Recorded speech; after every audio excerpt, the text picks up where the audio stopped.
my dear friends and students, আজি মই এই ভিডিওটোত ক্লাস 10 ম্যাথছৰ চ্যাপ্টাৰ 4ৰ উদাহৰণ 11 টো কৰাম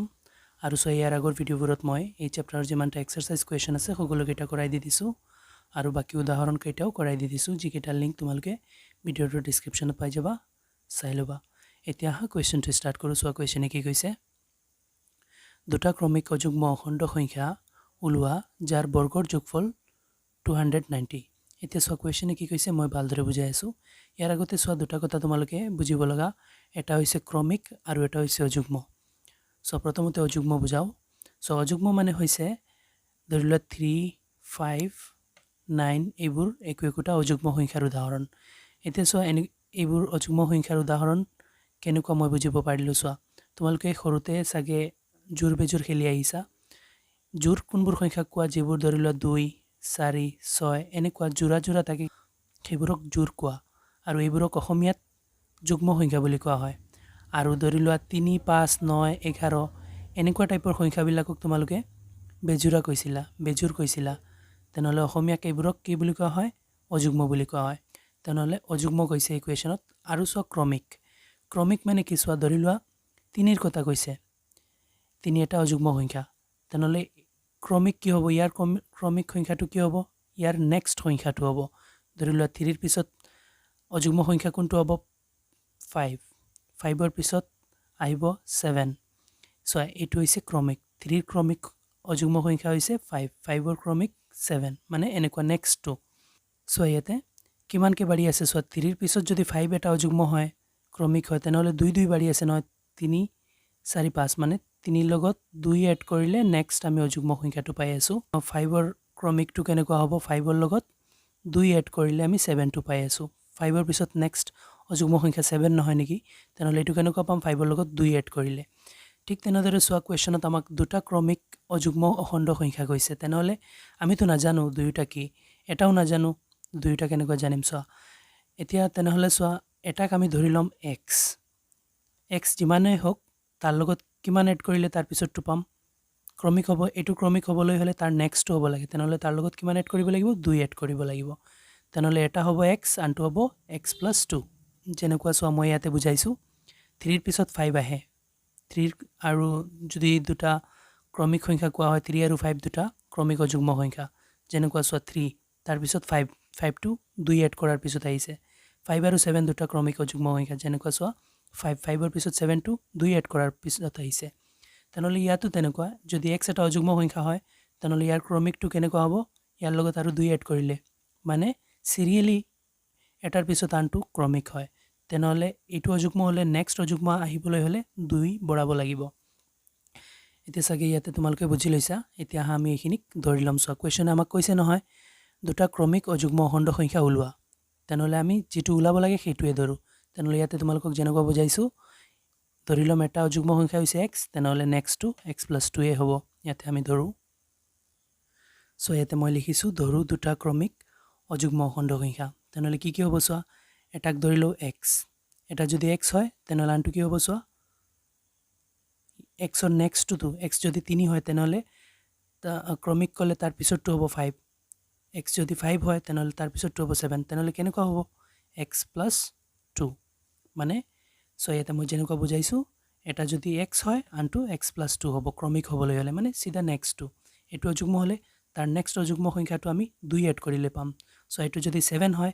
নেক্সট অযুগ্ম সংখ্যা 9 হ'ব নহয় 9 টো কেনেকুৱা পাম 7 ৰ লগত 2 এড কৰিলে এতিয়া তাৰ পিছত আকৌ কোৱেশ্চনলৈ সোৱা কোৱেশ্চনে কৈছে যে আমি দুটা ক্ৰমিক অযুগ্ম অখণ্ড সংখ্যা উলাব লাগে যেটো তাৰ বৰ্গ কৰিলে যোগফল হয় 290 তেনেহলে সোৱা ক্ৰমিক অযুগ্ম অখণ্ড সংখ্যা দুইটাক আমি এই দুটা ধৰিছো তেনেহলে ইয়াকে কোৱেশ্চনে কৈছে যে বৰ্গ কৰি যোগ কৰিলে 290 হয় তেনেহলে আমি ইয়াতে লিখো প্ৰমতে এটো আমাক প্ৰশ্নই কৈ দিছে তেনেহলে প্ৰমতে সোৱা সো আমাক কোৱেশ্চনে কৈ দিছে এই দুইটা ক্ৰমিক অযুগ্ম অখণ্ড সংখ্যাক যোগ কৰিলে বৰ্গ কৰি যোগ কৰিলে তেনেহলে এটুকু বৰ্গ কৰো যোগ কৰিবলৈ কৈছে সেই কাৰণে যোগ চিন দিছো আৰু এইটুকু বৰ্গ কৰি দিও x + 2 হোল স্কয়াৰ আৰু সো কোৱেশ্চনে কৈছে যে বৰ্গৰ যোগফল 290 তেনেহলে ক্ৰমিক অযুগ্ম অখণ্ড সংখ্যা দুইটাক বৰ্গ কৰিছো আৰু যোগ কৰিছো আৰু যোগফলটো হৈছে কোৱেশ্চনে কৈছে 290 এতিয়া সো ইয়াৰ পৰা আমি সমীকৰণ বনাম x স্কয়াৰ আছে x স্কয়াৰ ৰাখো প্লাস এটু দেখিছো মই a + b হোল স্কয়াৰৰ সূত্ৰত ভাঙি আছে তেনেহলে a + b হোল স্কয়াৰৰ সূত্ৰত লিখি দিও a + b whole square equal a square মানে ইয়াতে x a square plus 2ab a মানে x 2ab plus ab b মানে কি মানে ইয়াতে b মানে 2 2ab plus b square মানে 2 square equal আছে 290 এতিয়া ক্যালকুলেট কৰো সোয়া এটা x square আৰু এটা x square plus or multiply plus or দুটা x square আৰু এটো পূৰণ কৰিলো সোয়া 2 2 4 লগতে x আছে x তাৰ পিছত সোয়া প্লাস 2 square মানে 4 ইকুৱেলৰ খিচিটো 290 আছে এইটো খিচিটোত লৈ আনো 292 মাইনাসৰ হৈ যাব ইকুৱেলৰ খিচিটো দেখুনে মানে 0 এতিয়া আকৌ কাউন্ট কৰো সোয়া 2x square যেনেকুৱা আছে তেনেকুৱা ৰাখো প্লাস 4x আৰু সয়াতে প্লাস or 4 minus or 290 তেনেহলে ক্যালকুলেট কৰিলে আনসাৰ মাইনাসৰে হ'ব 290 ৰ পৰা 4 কমাই দিলে কিমান হ'ব 286 হৈ যাব ইকুৱেলৰ খিচিটো দেখুনে মানে 0 এতিয়া সো এইটো আমি ফাইনাল সমীকৰণ পাই লৈছো এতিয়া আমি যিকোনো পদ্ধতিৰে এটো সমাধান কৰি পেলাই আমি দুটা ক্ৰমিক অযুগ্ম খণ্ড সংখ্যা উলিয়াব পাৰিম মানে আমাৰ এই x ৰ ভ্যালুটো উলাই দিলে হৈ গল কাৰণ সো আমি অযুগ্ম সংখ্যা দুইটাক আমি ধৰিছো x আৰু এটা x + 2 তেনেহলে x উলাই দিলে হৈ গল তেনেহলে সো এইটো এটা মই কাম কৰো এটো মধ্যপদ বিশ্লেষণ পদ্ধতিত কৰি লও মধ্যপদ বিশ্লেষণ পদ্ধতিক উৎপাদক পদ্ধতিও কোৱা হয় এতিয়া সো এইটো মই ইয়াতে লিখি দিও উৎপাদক পদ্ধতি ব্যৱহাৰ কৰি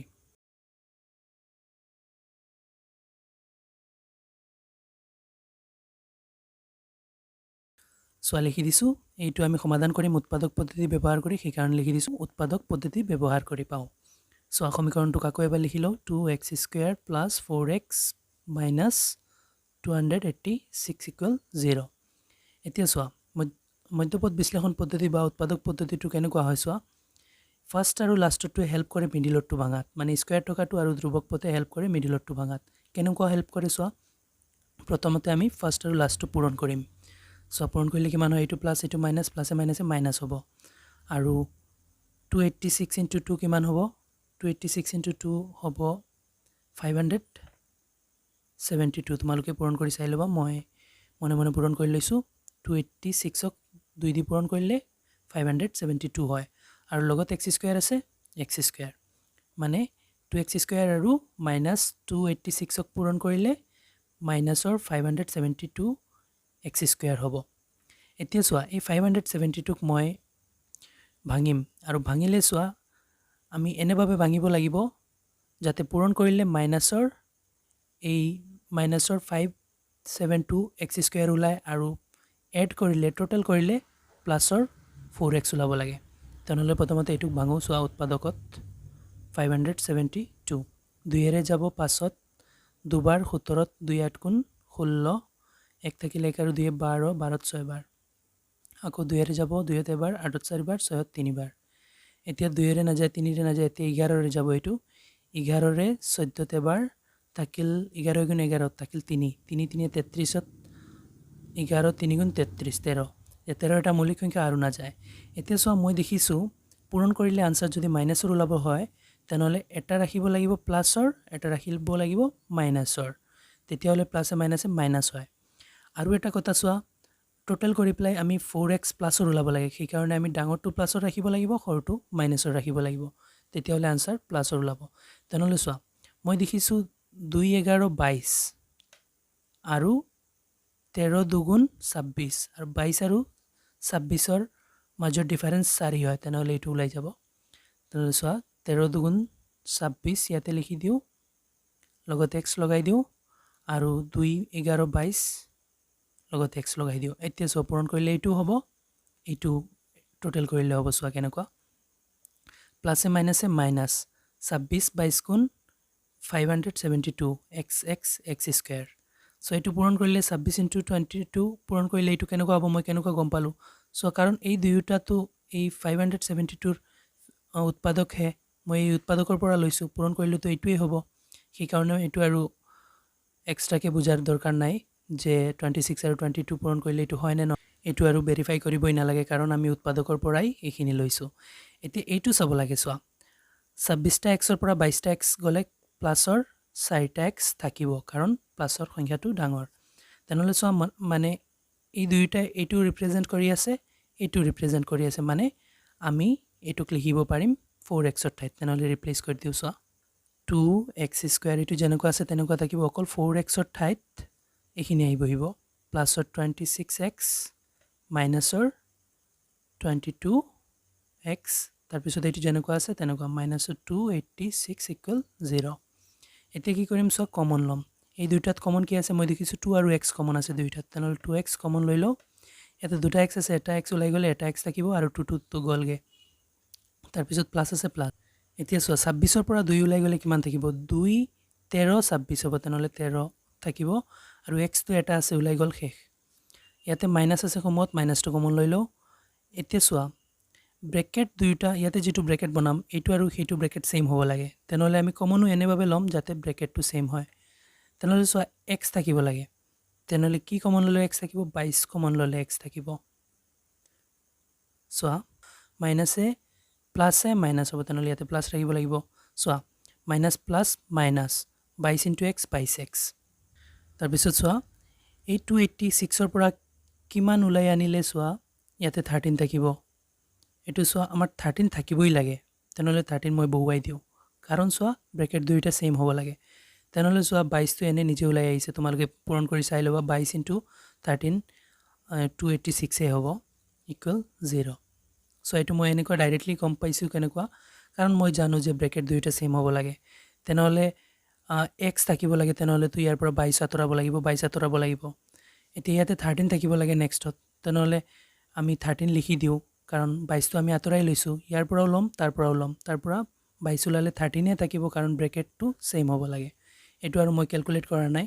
মই এইটোৰ ফালে চাই চাই লিখি দিছোঁ, কাৰণ আমাৰ ওপৰ ফাল ঠিক হৈ আছে, যেতিয়া এই অংকটো ঠিক হ'ব।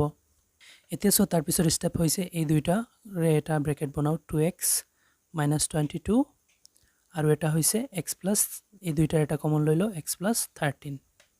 ইকুৱেল 0। এতিয়া এই দুইটাৰ পৰা আমি দুটা ভেলু ওলাই ল'ম। চোৱা এটা 2x মাইনাছ 22 ইকুৱেল 0 ৰাখিও, 2xটো ৰাখি দিওঁ, মাইনাছ 22 সেই চাইডত গ'লে প্লাছ 22 হৈ যাব, x ৰাখি দিওঁ, 22 ডিভাইডেড বাই 2টো পূৰণ হৈ আছিল, হৰণ হৈ যাব। 22ত কিমান বাৰ যাব? 11 বাৰ যাব, x ইকুৱেল ওলাই যাব 11, 2 22ত 11 বাৰ গৈছে। এতিয়া এইটোৰ পৰা x ইকুৱেল চোৱা প্লাছৰ 13টো সেই চাইডত গ'লে মাইনাছ 13 হৈ যাব। চ' এটা ওলাইছে 11, এটা হৈছে মাইনাছ 13। এতিয়া তোমালোকে কুৱেশ্যনৰ ফালে চোৱা এবাৰ। কুৱেশ্যনে কৈছে যে দুটা ক্ৰমিক অযুগ্ম অখণ্ড সংখ্যা। চ' ইয়াতে অযুগ্ম যোগাত্মকো কৈছিল, মই মিষ্টেকলি এইটো লিখা নাই, যোগাত্মক।